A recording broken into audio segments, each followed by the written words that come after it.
Welcome back to Picks of the Week, Week 11. Last week was full of upsets. We did call one of them. We did not see the Panthers beating the Giants, and we did not see the Saints beating the Falcons. We saw it being close, but we still had the Falcons winning. But we did call Pittsburgh over Washington. I actually have Washington losing their second game in a row.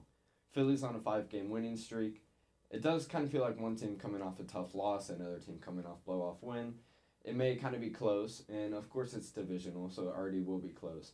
But this kind of feels like it's a period of the season, the part of the season where Jayden Daniels' lack of experience in the NFL, still being a rookie, will come into play.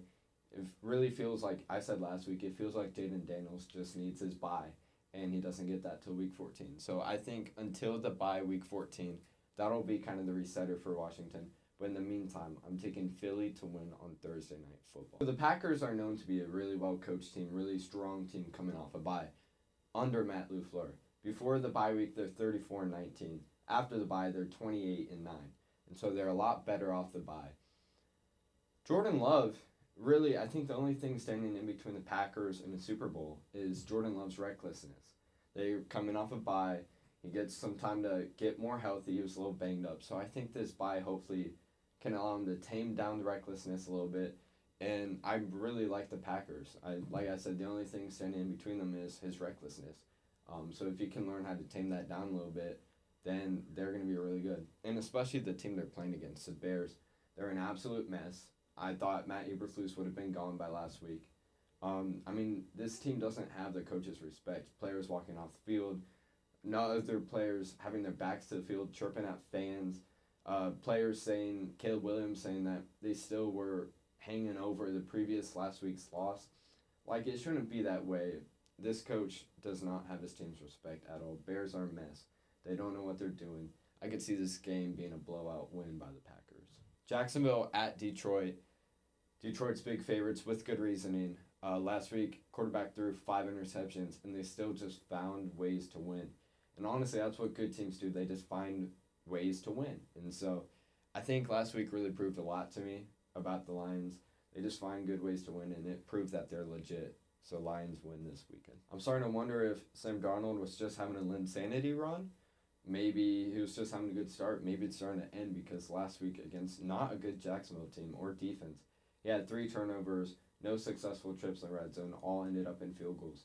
Luckily, their kicker had a Linsanity game, so that's what won them the game. But I do like the Vikings to bounce back this week and beat the Tennessee Titans pretty comfortably. Monday night against the Rams might have been where the Miami Dolphins turned their season around. For the rest of the year, they have the easiest remaining schedule outside of having to play the Texans and Packers. They have arguably the easiest remaining schedule. And so I think we start seeing Miami Dolphins win some games here. I like the Dolphins to win this one. Monday night game for the Rams, on the other hand, that was a head-scratching game. That honestly was maybe one of the first times I've ever seen the Rams under Sean McVay just not look right, kind of look unprepared. And so do they bounce back and have a win, good week this week against Pats? Yes. But was last week kind of concerning? Yes. Browns at Saints. So I have a little Browns theory. All right. First of all, Browns coming off a bye. I don't think that matters for them. Saints coming off a fired-up divisional win. Normally that stuff matters, but for this game specifically, and this team right here specifically, I'm not too sure if that matters. I have a little theory, and it's that the Browns might be doing a soft tank. All right, they know Watson is not the quarterback. Right now, there's a number 4 team in the draft order coming up. Jacksonville's 1, but Jacksonville's not taking a quarterback. They just paid Trevor Lawrence. So I think Cleveland knows that, hey, they might be in the running for a quarterback, so they're just going to soft tank. They're already guaranteed the 4th spot in their own division. They're not going to get anywhere better than 3rd. And then they can't get a wild card spot because they've already lost to the Chargers and the Broncos this year, who would be the wild card team. So this year is already done. They can't make playoffs. I think we see a soft tank. They try to get a good pick. And I think they tank for a quarterback. We saw Denver last year eat the money with Russ. Hey, they said, hey, we'll still pay you. Just get out of here. And people questioned that, but it was successful.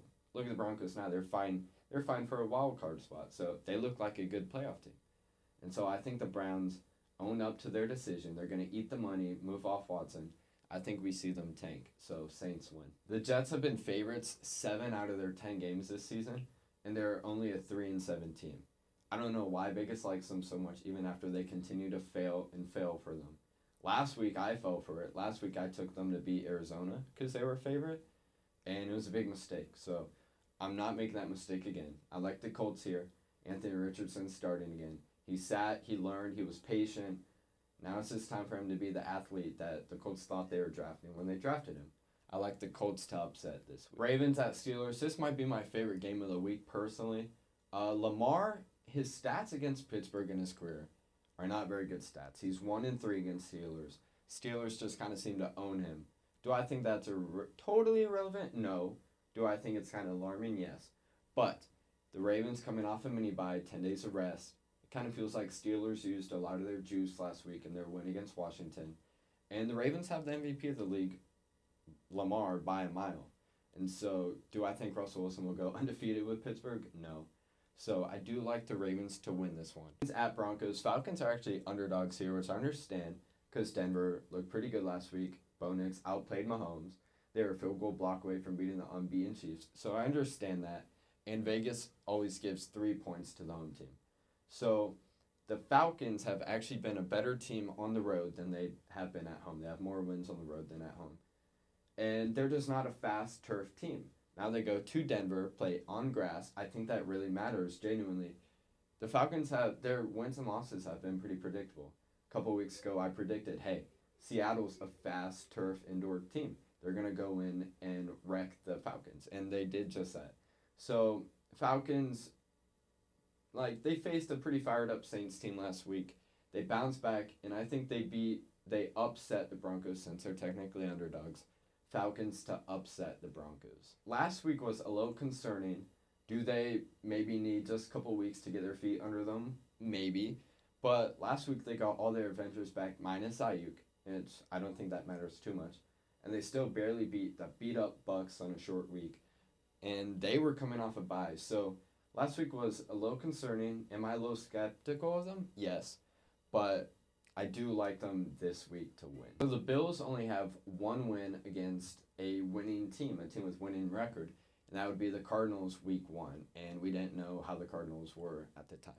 So, when they do face viable AFC opponents, Houston and Baltimore, they lose. And it's not just that they lose, it's how they lose. Josh Allen kind of turns back into the old Josh Allen. He has a combined 25 completions in both games, both losses, with only 1 touchdown. I think we see that the thing we like about Buffalo is that they're using James Cook more. They're starting to just look like a more well-rounded team, except for when they play viable teams. So, is it possible that they beat the Chiefs? 100%. Denver went into Kansas City, almost beat them last week. But we also know that Mahomes, as an underdog, is one of the greatest underdogs in sports history. He's 11-2 as an underdog. So it's hard to bet against that. But we do also know that the Bills tend to beat the Chiefs in regular season, and then Chiefs beat them in the postseason. So this game is such a toss-up for me. Hardest decision of the week, but I'm taking the Chiefs. Hard to bet against them. So I think I may have the Bengals figured out. They beat bad teams, and their defense plays horrible, and they lose to good teams. But the thing that throws it off is that they always play good against the Ravens. So that kind of mixes it up a little bit. They beat bad teams, lose good teams, but they play good against the Ravens, who are a good team. So that's what confuses people, but I genuinely think they just play the Ravens good because they see them so often. And so I think the Chargers are a more trustworthy team, especially under Harbaugh.